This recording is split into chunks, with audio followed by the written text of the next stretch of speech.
Hi, today I want to read you Genesis chapter 8, and I'm going to read Genesis chapter 8 to you from the Amplified Bible. I will switch between the Amplified and the King James Version. Those are the two versions that I do like the best.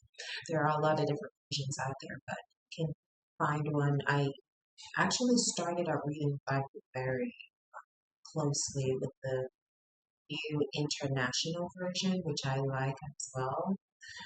But I ended up with a amplified Bible. I do like a lot of the footnotes and the explanations that they give. So, but I also like the older traditional way of the King James version. There are older ones as well, but I do tend to like the King James version. And since most people actually read the King James version anyways, I decided to just do that one. So I'll do the King James, and then when I'm a little stunted about something, I'll go to the expanded version. And in that version, it has some more in-depth explanations, which I like. You get to decide the version of the Bible to read. Reading is fundamental, so really it's just important that you read these chapters for yourself and have a personal, intimate relationship with the characters and the storyline. Because, what we're experiencing now is that we go to church and then we get an hour and a half sermon, basically in a paragraph or a verse, and then the entire story is kind of off. So it's just really important for you to read the chapter. So I've just been motivated to read through these chapters, and maybe if you don't want to read the chapters for yourself, you can just sit there and have me read the chapters for you. I would be happy to oblige you in that way. So today it's about Genesis 8, and I'm doing the Amplified version of the Bible. The flood abates.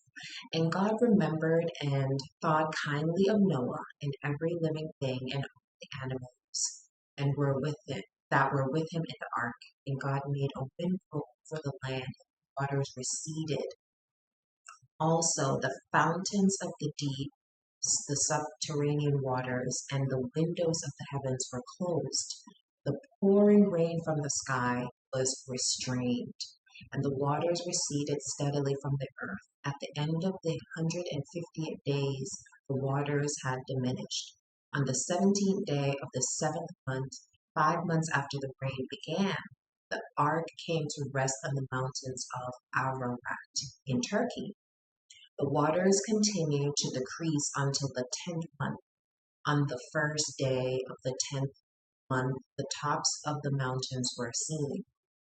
At the end of another 40 days, Noah opened the window of the ark which he had made, and he sent out a raven, which flew here and there, until the waters were dried up from the earth. Then Noah sent out a dove to see if the water level had fallen below the surface of the land.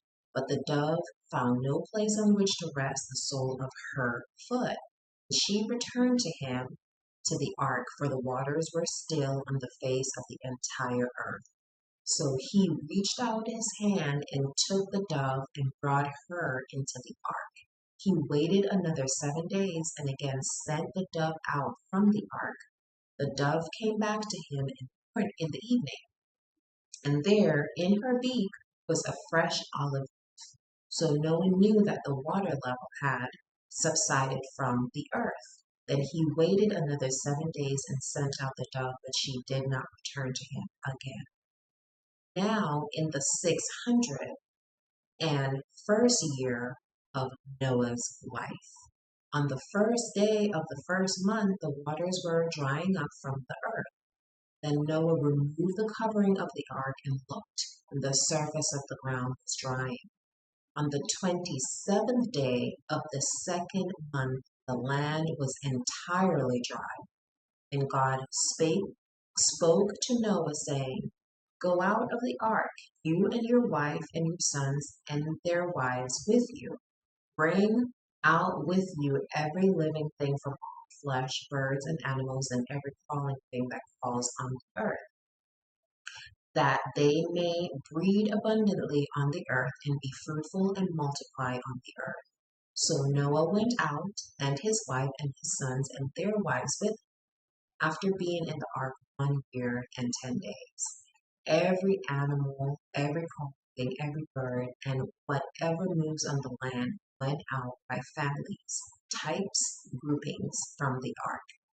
And Noah built an altar to the Lord and took of every ceremonially clean animal and of every clean bird and offered burnt offerings on the altar. The Lord smelled the pleasing aroma, the soothing, satisfying scent. And the Lord said to himself, I will never again curse the ground because of man. For the intent, strong inclination, desire of man's heart is wicked from his youth. And I will never again destroy every living thing as I have done. While the earth remains, seed time and harvest, cold and heat, winter and summer, day and night shall not cease. And there you go. That's Genesis chapter 8. The flood abates.